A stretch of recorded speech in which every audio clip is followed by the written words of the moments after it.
Hey everybody, Jim here with another video for you. This is my favorite non-franchise summer releases, Volume 3. But before I begin, at the end of this video, if you like what you see, please consider giving me a thumbs up, a possible subscribe, but most importantly, leave comments below. Let me know how you feel about my picks. Let me know what some of your favorite non-franchise films are that were released in the summertime. Now, as I said, this is the third installment. I started this little series a couple of weeks ago, and what I'm doing is I'm picking one movie from each year that was released in the summertime that is not part of any kind of franchise or has never had any kind of sequels or reboots or anything along those lines. They are standalone movies only. I did make a couple of exceptions. On the first video, I mentioned Logan's Run, and on the second video, I mentioned Parenthood and True Lies, and those had TV series spawned from them, and I did acknowledge those in the particular videos. But I did make a mistake on that last video, Volume 2, and I'm going to rectify that right now. My pick for 1993 was this wonderful cheese fest from John Woo, Hard Target, starring Jean-Claude Van Damme, Lance Henriksen, and Arnold Vosloo, among others. I screwed up because this movie's got a sequel, and I completely forgot. It's got a horrible sequel starring Scott Adkins that a couple of people reminded me of in the comments after I posted that video. So I do want to acknowledge that. However, I'm going to stand by it, and I'm going to keep this one on that list because, again, this is my favorite Jean-Claude Van Damme movie, and anytime I get a chance to talk about this movie, I take it. So sorry about that. I'll try real hard from this point on not to make any more mistakes like that. So there is a sequel to this movie. All right, we're going to start this like we always do. I'm just going to go down, give you the release date, a brief synopsis, but I'm not going to go into plots too much.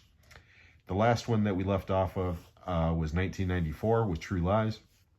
So this particular video is going to run from 1995 to 2004. So starting in 1995, this movie was released on August 25th of 1995. I'm talking about Clive Barker's Lord of Illusions. This was the third and final directorial effort from Clive Barker. And it's his weakest of the three, the other two being Hellraiser and Nightbreed. But I think this movie is really underrated. Some of the visual effects do not hold up, especially some of the CGI. It's just horrible. But this movie, it's not scary as much as it just invokes dread. And what's his face?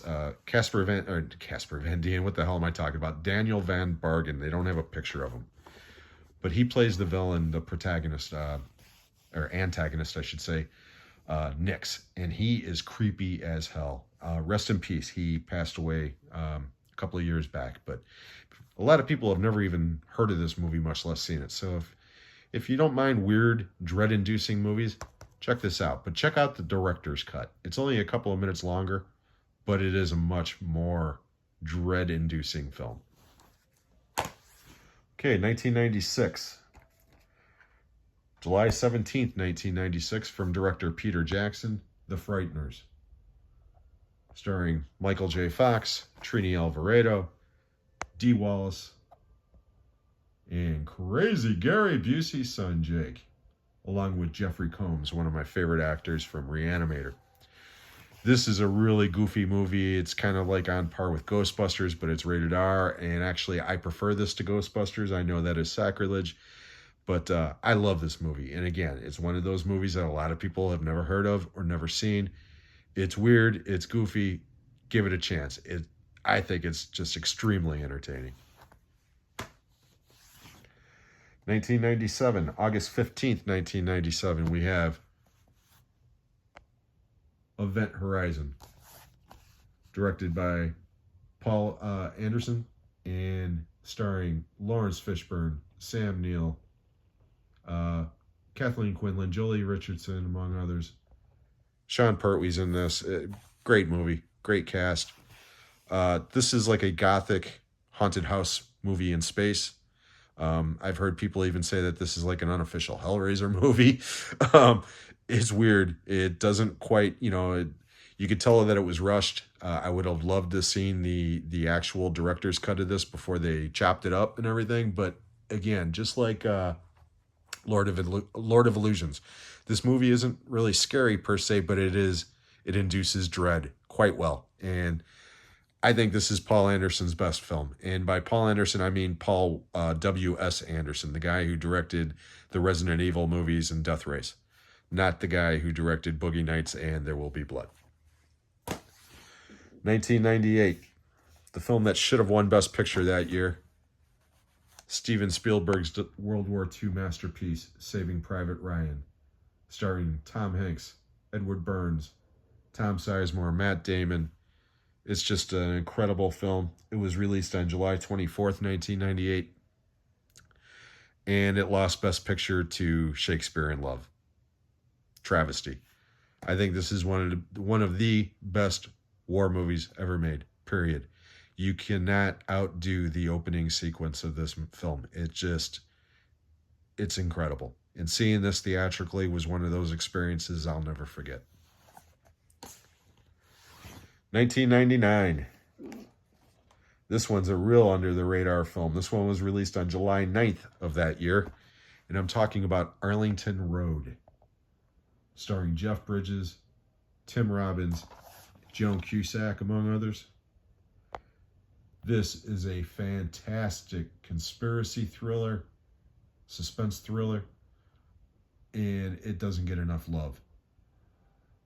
This is just, quite honestly, it's a great movie. I don't want to go into it too much because I would give too much away. You're better off knowing as little as possible about this movie going in, but again, it's one of those movies, once you see it, you won't forget it. Great film. Excellent performances from Jeff Bridges and Tim Robbins. Star of the new millennium, year 2000, August 18th, 2000, as a matter of fact, The Cell, starring Jennifer Lopez, Vince Vaughn, and Vincent D'Onofrio, among others. Directed by Tarsem Singh. Visually, this is one of the most visually arresting horror movies of all time, in my opinion. I remember seeing this theatrically. And again, it didn't scare me, but it definitely creeped me out. Vincent D'Onofrio is awesome in this. I am not a J-Lo fan, but she's quite good in this. This was one of the first dramatic roles I saw Vince Vaughn in. He's solid in it, but the visuals. This movie is all about the visuals. And it's incredible. The hook on this is going inside the mind of a serial killer and not being able to get out. If you've never seen The Cell, I cannot recommend this movie enough. However, be warned, there is some really gnarly imagery in this movie. 2001. July 13th, 2001, from director Frank Oz, The Score, starring Robert De Niro, Edward Norton, Angela Bassett, and Marlon Brando, among others. This is just one of those great little crime caper movies, double crosses, triple crosses, and it's all about the performances. De Niro and Edward Norton are fantastic in this movie, and Marlon Brando is actually good in this movie. He doesn't phone it in like he did with a lot of his later performances. This is probably his last very good performance, and this is a great movie if you've never seen it. Again, it's all about the performances between these two. 2002, back to another Spielberg movie with Minority Report, starring Tom Cruise, Colin Farrell, Max von Sydow, Samantha Morton, among others. This is just a fantastic movie. It's one of Spielberg's best movies. It's one of Tom Cruise's best movies. It's just a kick-ass movie, period. What more needs to be said? This one was a pretty big hit. Most people have seen this movie by now. And again, if you haven't, what are you waiting for? Even if you don't like Tom Cruise. This is a really cool movie, and it's got some really cool ideas in it. 2003. August 15th, 2003, from director Kevin Costner, Open Range. Starring Kevin Costner, Robert Duvall, and Annette Bening, among others. This is a great movie. Unfortunately, it is not available on Blu-ray here in the States. I don't know if it is overseas. Uh, and because this was a Touchstone Pictures film, it probably never will get that Blu-ray. But I did find this DVD recently, and yeah, this is a great, great film.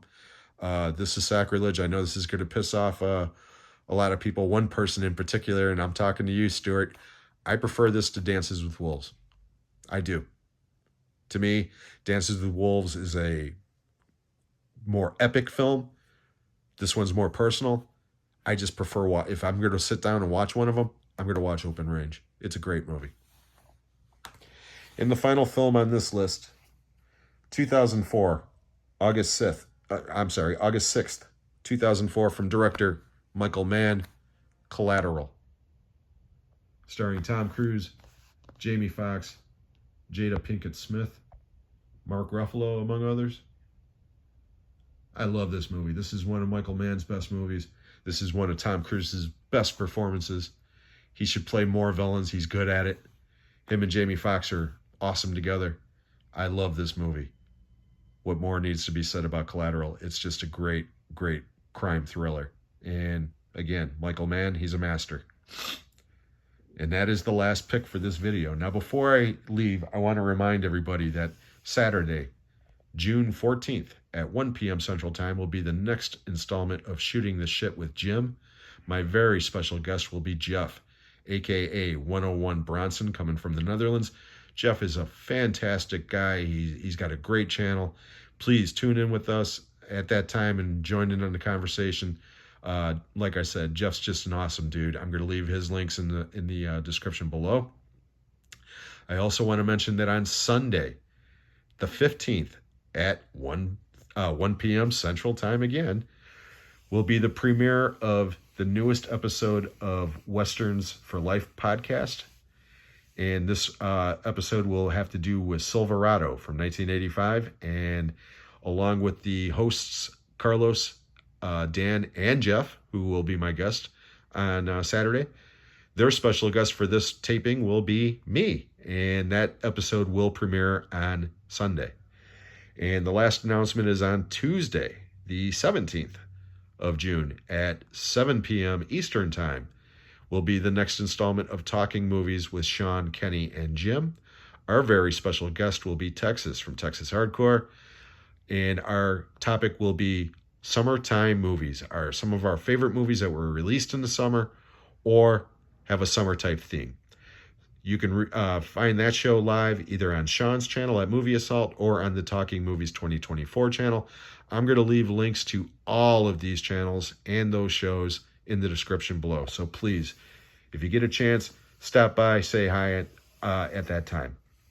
Once again, I want to thank each and every one of you for watching.